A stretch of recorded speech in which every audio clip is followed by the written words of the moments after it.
Então, assim, o STF quer discutir, né, crime organizado, mas não quer discutir favela. E, ao mesmo tempo, é o mesmo STF que tá ali favelizando onde não tem favela. A maioria do STF decide que é proibida a remoção forçada de pessoas em situação de rua. Aí, eles obrigaram agora o governo federal a montar uma espécie de uma cartilha sobre como lidar com moradores de rua, e a cartilha, adivinha, foi feita por movimentos de moradores de rua, que procuram transformar as cidades em favelões. Um cara vai, começa a morar na rua, e o STF falou que você não pode remover ele.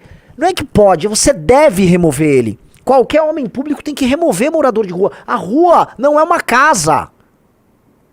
A rua não é casa.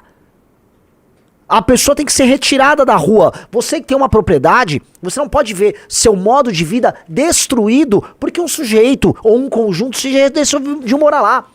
A parte de baixo de um viaduto não é a casa de ninguém. E aí o STF decidiu dar provimento a uma insanidade. Então, o centro de São Paulo, a Cracolândia, todos esses lugares que você precisa remover aquelas pessoas. O centro de São Paulo tem, vamos colocar aqui de maneira clara, milhares de pessoas que moram na rua. Você não pode remover aquelas pessoas, existe o albergue.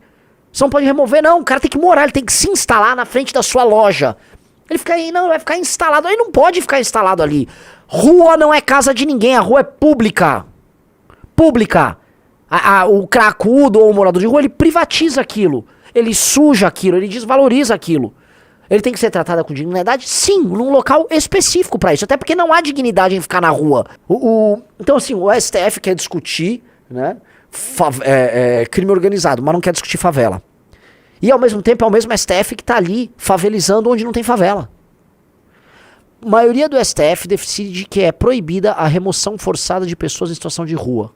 Aí, eles obrigaram agora o governo federal a montar uma espécie de uma cartilha sobre como lidar com moradores de rua, e a cartilha, adivinha, foi feita por movimentos de moradores de rua, que procuram transformar as cidades em favelões. Um cara vai, começa a morar na rua, e o STF falou que você não pode remover ele.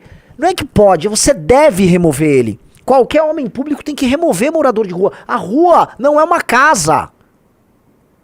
A rua não é casa. A pessoa tem que ser retirada da rua. Você que tem uma propriedade, você não pode ver seu modo de vida destruído porque um sujeito ou um conjunto se decidiu morar lá. A parte de baixo de um viaduto não é a casa de ninguém. E aí o STF decidiu dar provimento a uma insanidade. Então, o centro de São Paulo, a Cracolândia, todos esses lugares que você precisa remover aquelas pessoas. O centro de São Paulo tem, vamos colocar aqui de maneira clara, milhares de pessoas que moram na rua. Você não pode remover aquelas pessoas.